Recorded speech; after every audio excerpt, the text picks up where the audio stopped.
here's one last thing. Okay, I got to measure from the stucco on down to there. Remember?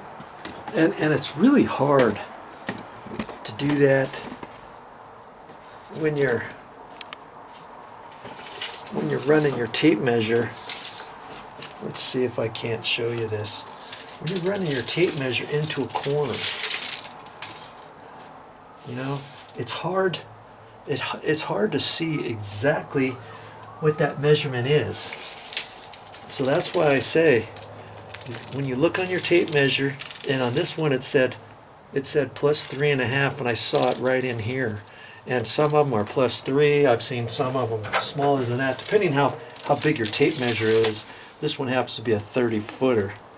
You can get 10, 12, 16, 20, 25 foot, 30. I think I've even seen some longer than 30 feet. But in any case, this was 3.5 inches. So I'm doing a measurement up there, and it was 42.25. If I pushed it right in the corner and I hit the wall at 42.25 to where I could see that, and then right at that point I can add 3.5 inches because I know the tape is right in the corner. So that was 42.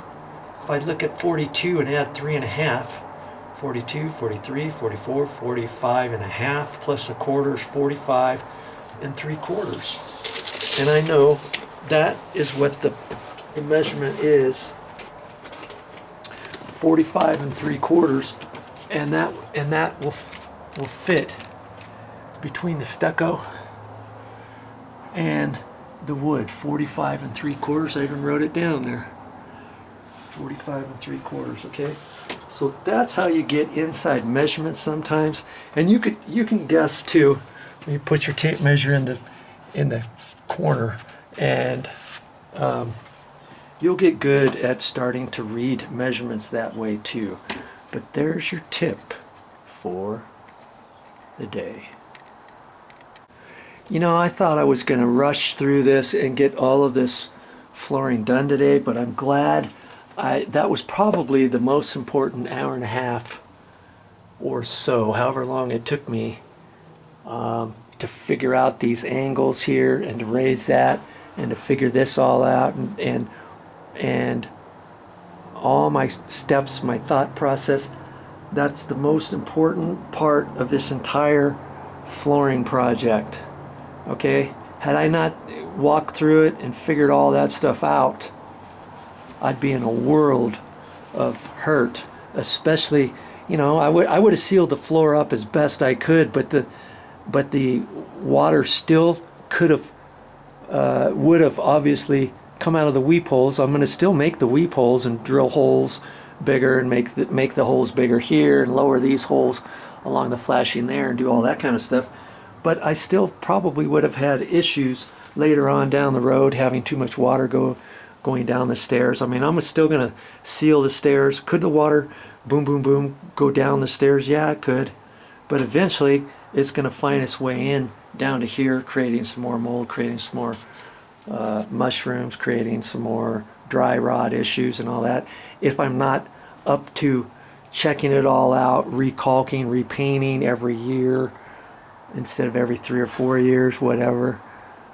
And I'd still have some water issue areas, okay? But I feel way more comfortable now adjusting my lines, adjusting my ledger boards, and doing all that. I'm still going to tie the floor in properly when I get up there to do the membrane and all that. I'll show you that later. But the main thing right now is, now that I've got everything figured out, I can finish this up. But you know what? I'm gonna probably put that one board up there, and I'm gonna call it a day. I'm glad I've got at least this far. Okay, so that's all I have for this time. But I'll be back with more videos. You got to watch the rest of this series. I'm telling you, I'm hoping anyways that you're learning a lot of stuff from Joe.